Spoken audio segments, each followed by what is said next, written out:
Welcome to beginner friends. అందరికీ నమస్కారం. ఓం నమో భగవతే వాసుదేవాయ. ఓం నమో భగవతే వాసుదేవాయ. భగవద్గీత పారాయణలో ఈరోజు 2వ అధ్యాయము సాంఖ్యయోగము. 57వ శ్లోకం. యః సర్వత్రానభిస్నేహః తత్తత్ప్రాప్య శుభాశుభం నాభినందతి నద్వేష్టి తస్య ప్రజ్ఞా ప్రతిష్ఠితా. Meaning of the shloka is: one who remains unattached under all conditions and is neither delighted by good fortune nor dejected by tribulations, he is a sage with perfect knowledge. The popularity of this poem shows the natural urge in people to reach the state of enlightenment which Sri Krishna described to Arjuna. The fact is that the urge for enlightenment is the intrinsic nature of the soul. Hence, knowingly or unknowingly, everyone craves for it in all cultures around the world. Sri Krishna is describing it here in response to Arjuna's question.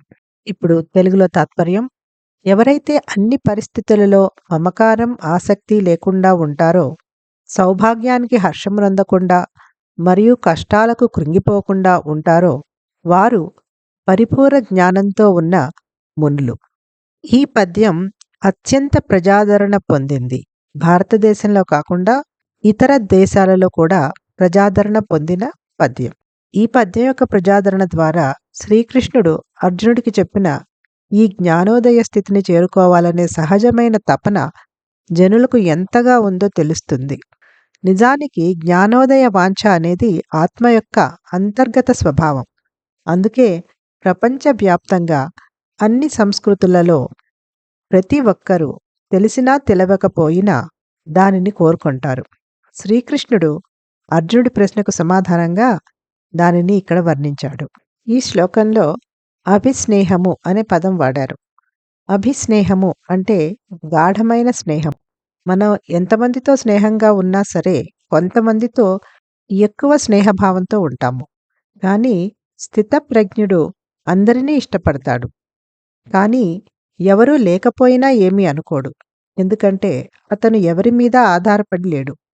మనం ఇతరులతో స్నేహం చేస్తున్నాము అంటే వారి స్నేహం కోసం వారి మీద ఆధారపడుతున్నాము అని అర్థం.